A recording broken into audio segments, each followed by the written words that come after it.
Hey guys, welcome back to my channel. So I have a quick little video. I wanted to show you guys something that I thought maybe you would find useful.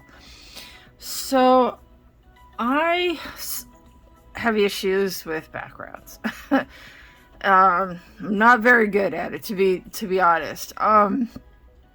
But there are a few little tips and tricks, and this is just one of them that can help make it a little bit easier when you're trying to sort of have not part of your background get washed out when you're using wet media. I mean, there's another way, like ink tints, Derwent ink tints, but this particular way involves oil pastel crayons. Now, there are different kinds of Neo ones type, these are called oil pastels and crayons, and they are a very interesting medium. So I prefer these over, I have some others that have both ends are, fat like this, only a little bit, the crayons are a little bit more round. I prefer these. So far the Neo ones, all I have is the metallic set, and these are just 3 crayons out of the set.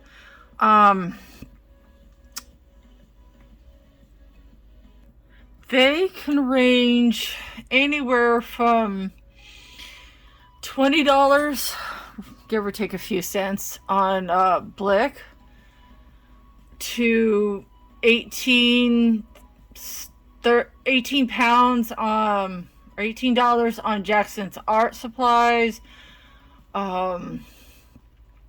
to on regular Amazon to $22. So, and it comes in a set of 10, and I think there's also like a green, and there's other other colors, but I have these particular 3 that I'm using for these, to do these hearts, so that when I go over the rest of it with like some sort of wet media, say a light wash of watercolor, or a water soluble crayon, these will not get washed away. So the first thing I have already done is the hearts, the outline of the, excuse me, my throat. Anyway, the outline of the hearts, when I got the idea to do this video. So I will tell you what I did. Basically, I used I have the gold, hold on a second, and the bronze. Okay, and all I did is make sure they're nice and sharp. I would recommend a small little sharpener like this. Yes, I love Derwent. I would recommend a small little sharpener like this, one with a fat end. This was very cheap, under $10, I don't know. And I just use a little tray like this for my shavings. When after you clean your little sharpener, I would highly recommend to get a Q-tip and go up inside it, especially if you're changing colors and kind of, and they're drastically different, which these aren't, so it's not as much of an issue. And just go in and kind of go like that, and make sure that the blade and everything's clean, so that you don't get the other color rubbing off on the color, if that's something you don't want. So I made sure that they were nice and sharp, and I just went around and colored them and left it be. You can do them any number of ways, and this will also apply to the regular Neo ones. And the difference between the Neo 1 and the Neo 2 is the Neo color ones are oil based and the Neo 2s are water soluble. That is the biggest difference, and really the only real difference. So, because they're both kind of set up the same in terms of their wrapping and stuff, but that is the biggest difference. So now that I've, already did that, I take in the color that I want to do in the middle. I wanted something that was kind of on a reddish scale because it kind of blends with the warm colors of the gold and the copper. And this is kind of like it says scarlet, so it's in the red family. To me, it's kind of on the warmer side. Most scarlets tend to be on the orangey side, but either way, that's what they have it labeled as. And as you can see here, I've got it nice and smooth on this one. So what I did, and this is where, if you see the paper behind my thing here, just a regular sheet of copy paper. Now, it did not bleed through because this paper in this book is amazing. And this is the book I'm using.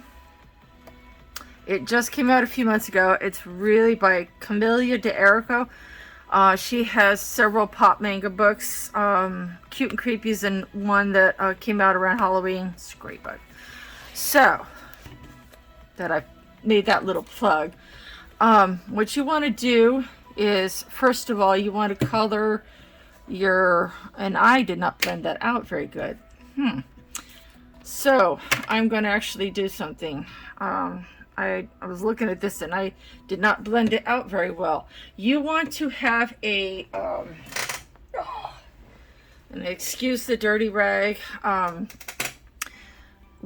you dip it in your Gamsol odorless mineral spirits, which really don't stink, but you do have to be careful because they're still mineral spirits, and I have to make sure that I don't get them on my face and stuff because I am slightly sensitive to the mineral spirits, which is why I can't have baby oil anywhere near me.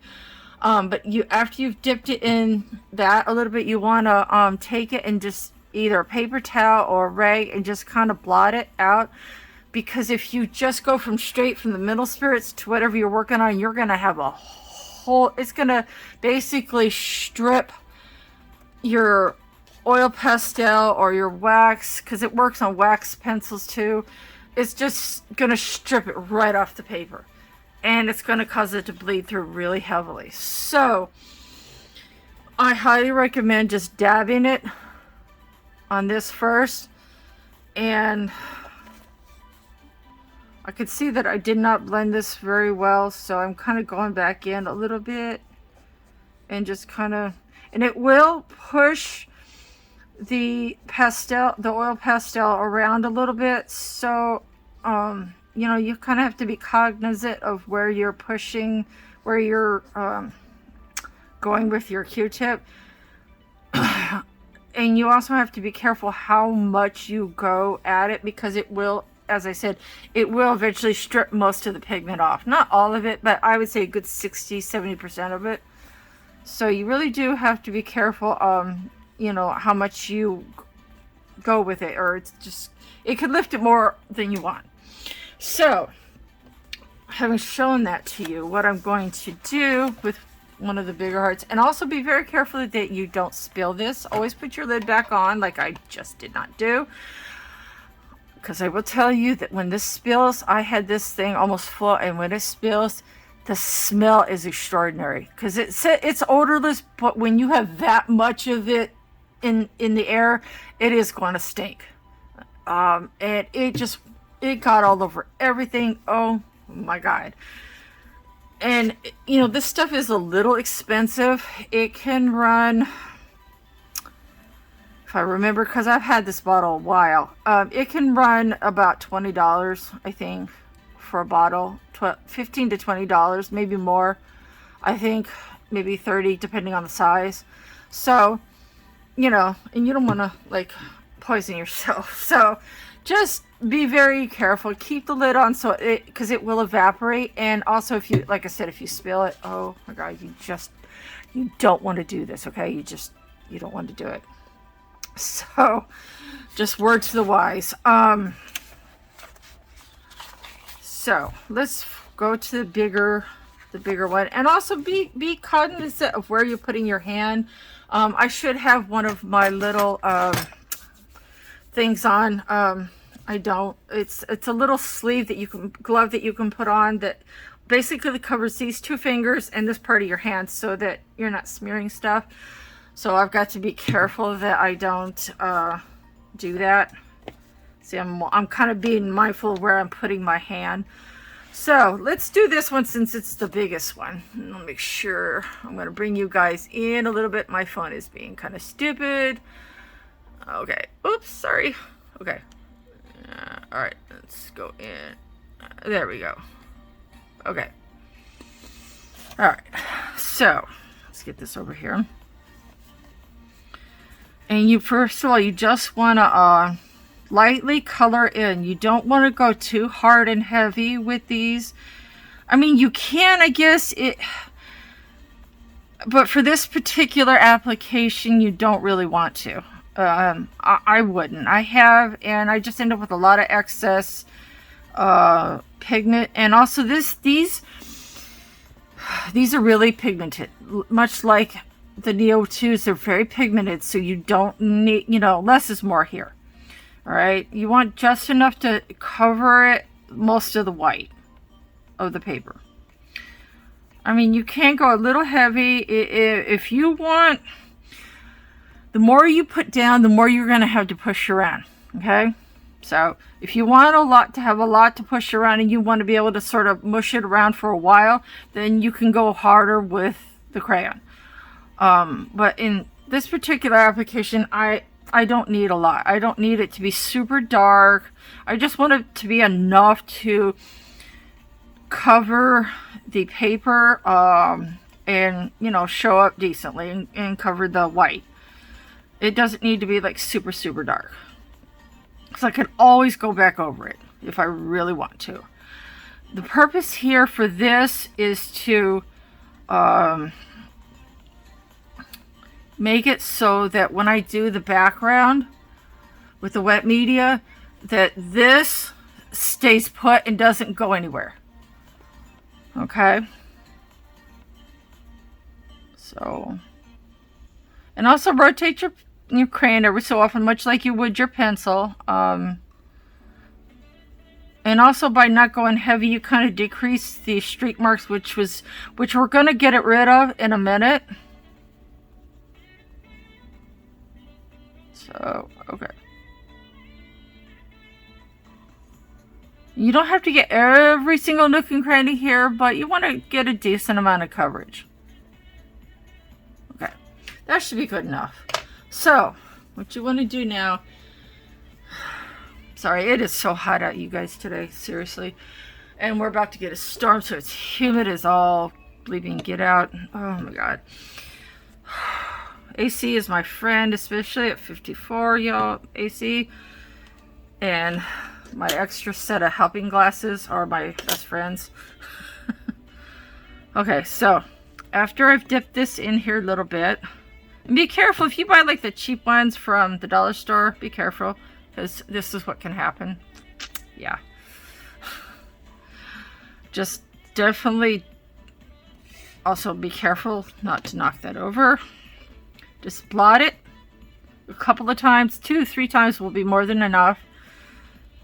Watch where you put in your arm and your hand. And just gently, and make sure the paper is behind what you're working on. Okay? Especially if it's like cheap paper. This is really good cardstock. But especially if it's cheap paper, you want to be really careful. So let's get this on here.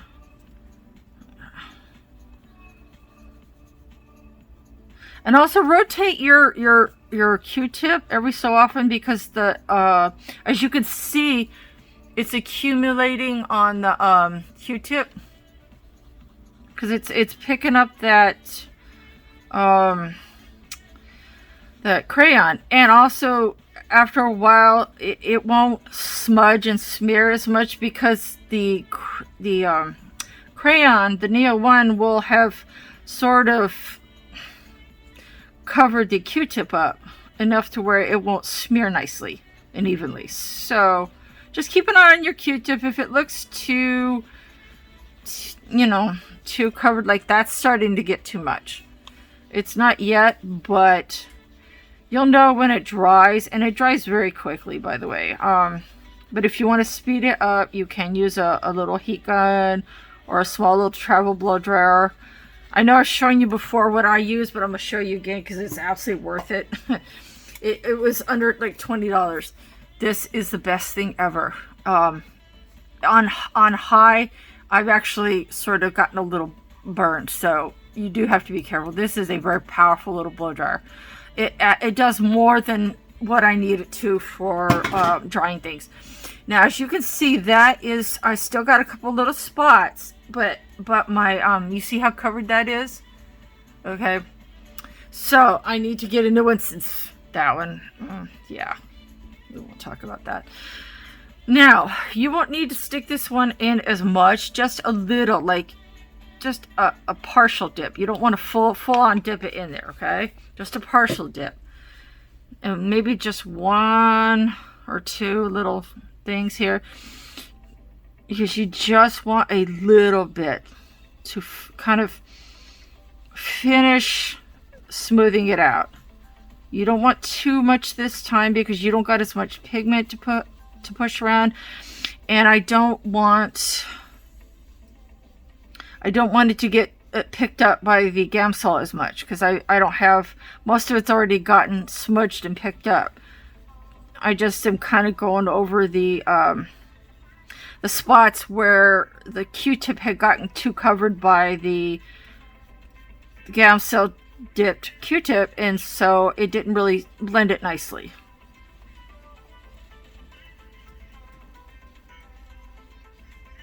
Okay. Now you can, because these colors are fairly similar, I can kind of go in with this and blend this if I really want to. It shouldn't affect it too much. You do have to be very careful when doing this though, because it can, depending on how similar the colors are, and these colors are so together on the palette, on the color wheel, that it doesn't kind of matter. That's kind of why I picked them.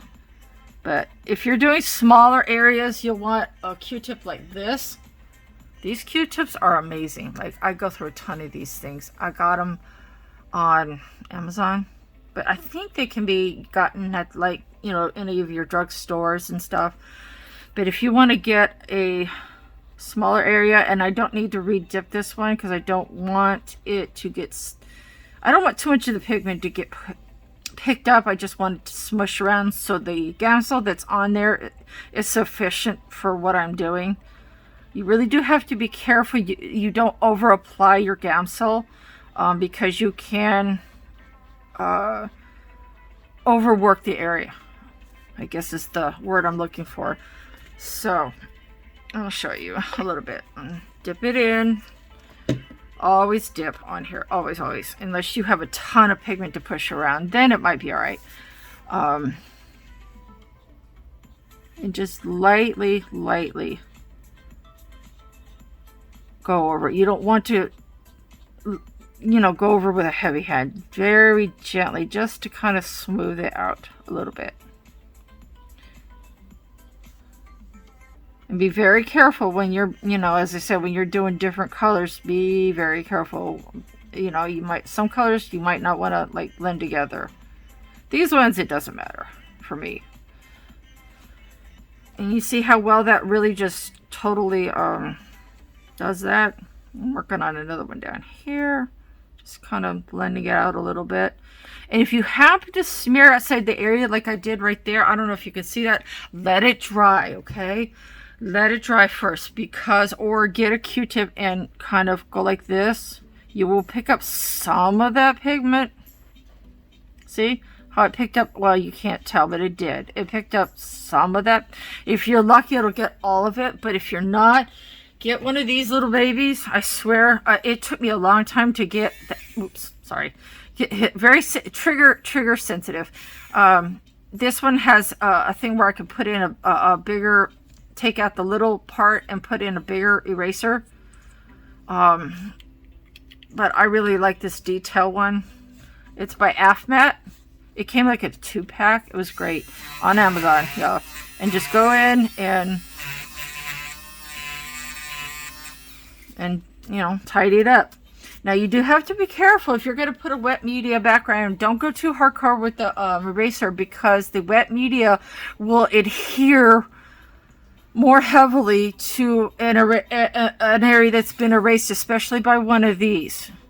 So be very careful. Your watercolor will cling to that area a lot more, especially if you've gone really hardcore with the eraser. You're not going to get a smooth application of your wet media in that particular area. It's going to stick to it more because the area's been roughed up. Just food for thought. Now, as you can see, the area has dried a little bit, and I'm going to go over this area again because it's really bugging me. Sorry, I know it's off camera, but there's the other heart. It was just totally bugging me. Oh, okay. I had to do that. I'm a little OCD about that. But as you can see, look how beautiful that looks. So I'm going to bring you guys in so you can see. Whoa, sorry, that was not supposed to happen. There we go. Look how gorgeous that looks. And when it dries, it'll pretty much dry just like this. Now, when you go over I'm going to do this with all of the hearts, pretty much the same way.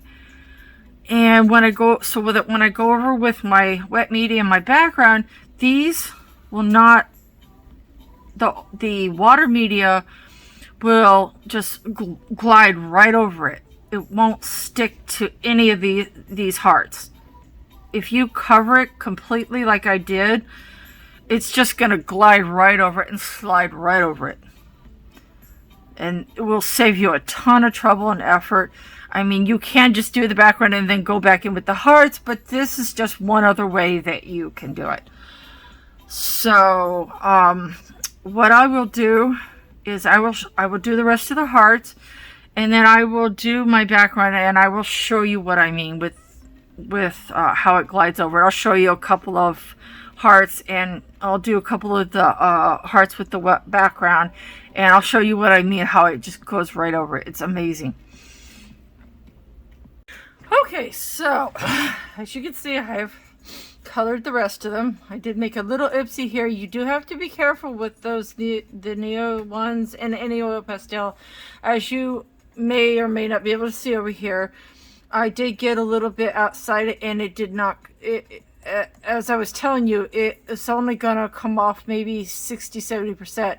So hopefully I'll be able to cover that up a little bit. But I wanted you to see how this works. Now, theoretically, most of the time you can color around it, but if in the event that you should not, it should be a really tight area, and like say it's like up here, for example, or down here, and you don't have, it's just too much to try and color around it, right? What I have here is a King Art crayon. It's kind of cool because the outside it's like this beigeish, and then the inside is kind of got this little different color. Picked it up from, oh, it's not King Art, excuse me. It's Art crayon, but I got it at Michael's, so it's very much like the King Art type, Mitsubishi type crayons. Very similar. As a matter of fact, let's see, I'll show you. This is how similar they are. This is the one that I got, oh, sorry about that. This is the one that I got at Michael's. And this is the one that's the King Art. They're very, very, very similar. So, anyway, I put some of that onto a crayon dashboard, and I know that some say that they're smooth, the same on both sides, but they're actually not. This one is a lot shinier and smoother, and this one's definitely rougher. I don't know, that's just me. Anyway, I scribbled some of that on this, and I'll show you what I mean. Let me move this up a little bit so I can get down here. Normally I start from the top and work my way down, but I wanted to find a tight area to show you. Make sure even though this is fairly good cardstock, I highly recommend keeping that piece of paper and maybe even a paper towel, but depending on what you're doing. And I'm gonna get this a little bit wet. And yes, I also recommend for this particular application of these, I recommend not using a refillable watercolor brush, these kind, because they can be very unpredictable, and you can use a be as careful as you want, but sometimes they are very unpredictable with the amount of water that comes out of them. So I do this because I know how to control the water on this way better than I do one of those things. So there's that. And I'm just kind of getting this loaded, getting the brush loaded up with it. Whoopsie, hopefully you can see here. Okay. There we go. And the board is by Crayon. I highly recommend it. This side's good for, the side that is rougher is good for like this kind of thing. And then the other side, which is smoother, is like better for tombos and, you know, water brushes and that kind of thing. So anyway, like say if I'm coloring, here, let's zoom in here. Okay. Like say I'm coloring around here and I happen to go over it. You want to use a light hand too. Like say I happen to go over it. Look at that. Nothing. It just, do you see what I mean? And you don't want to go hardcore over it. Like just like say you accidentally happen to get some there. Do you see how it's not, I'm going right over it and it's not affecting the area around it whatsoever. And also you got to make sure you let the gamsol dry. I also went over the hearts with a clean Q-tip that didn't have any gamsol or anything on it. I went over them with a clean Q-tip just to make sure I got any remnants of pigment and gamsol. Highly, highly recommend that. But as you can see, look, it's just, it does cloud it over a little. So if you go over it like I've done over it, so it will dull it down a little bit. But you can take your Q-tip and just kind of go back over it a little bit, and you see how it picked up the crayon, the water soluble crayon. I don't know if you can make that out on the Q-tip, but it picked it up. And you see how it's brightening back up? See? Ta-da! You just want to, and you want to do it before it has a chance to dry and sort of set up. And there it is. It's nice and bright, and it's back to the way it was.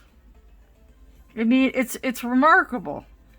And when you're doing this kind of a background where you're covering a lot of terrain, you really do want to use a kind of a light hand. You don't want to go crazy because, and this is a side note, this paper, hold on, back up.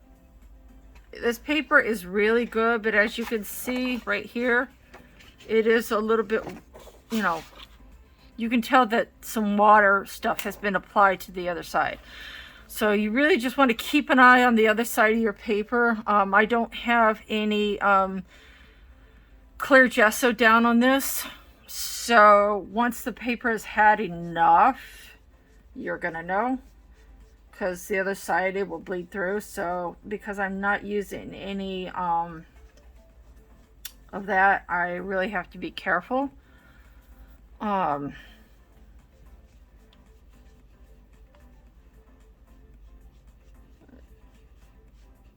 Trying to sort of make this even.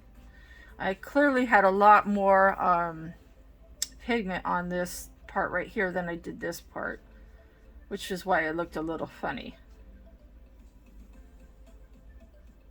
And if you use, also key to not getting into certain areas is using the right kind of brush. Oh, my brush is fraying. It's a nice Princeton too. Anyway, it's just, you know, making sure you use the right brush. I mean, you could use one like this for like the larger areas, like up here. But you really honestly want to get one that's a little bit slanted, like kind of like that. That way you can get in the nooks and crannies better. But this is what they call a round brush. If I'm not mistaken, let's see, hold on a second. I believe this is a 4-inch.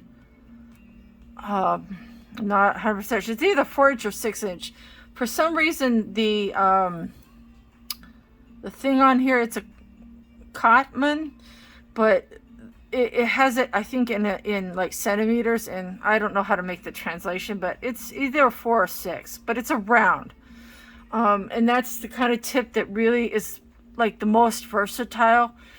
I mean, you can get different sizes of like the rounds. Like, for example, this is a round, and you see how much smaller it is, but it's got that same basic shape. So, you know, just make sure you pick the right size brush. But as you can see now that this has had a chance to dry, it has not smeared anywhere outside of that where I applied that Neil 1, not one bit.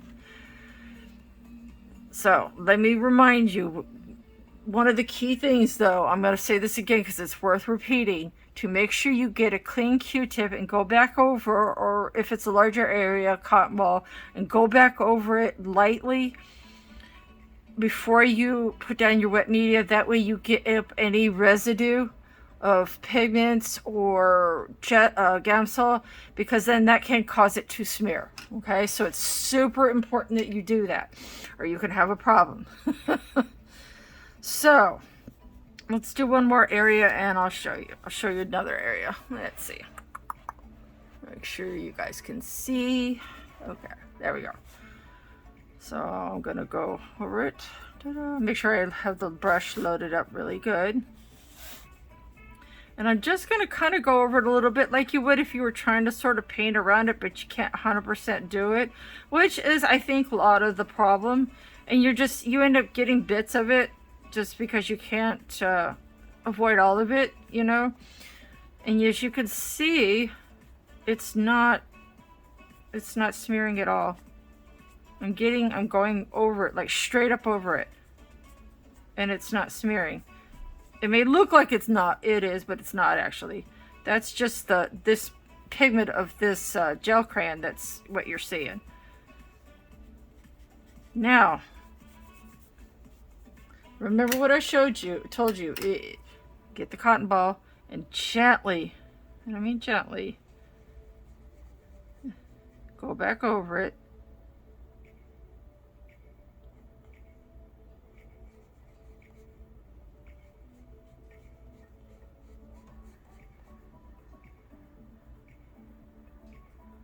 And there you go. You may have gotten a little bit of the pigment, but most of what I got up was this stuff. And this will get rid of that pigment from the crayon. The water soluble crayon, that is. See? And now we have absolutely nothing on it, except a teeny little bit. Ta-da! And there it is. I really hoped you guys found this useful. I love doing stuff like this. I find it a lot of fun, and I just really thought this would be something worth passing on, that it might help you in your art journey, and I really hope that it did. I will show a picture of the finished project at some point in my Instagram probably. But have a great one, and bye for now, guys.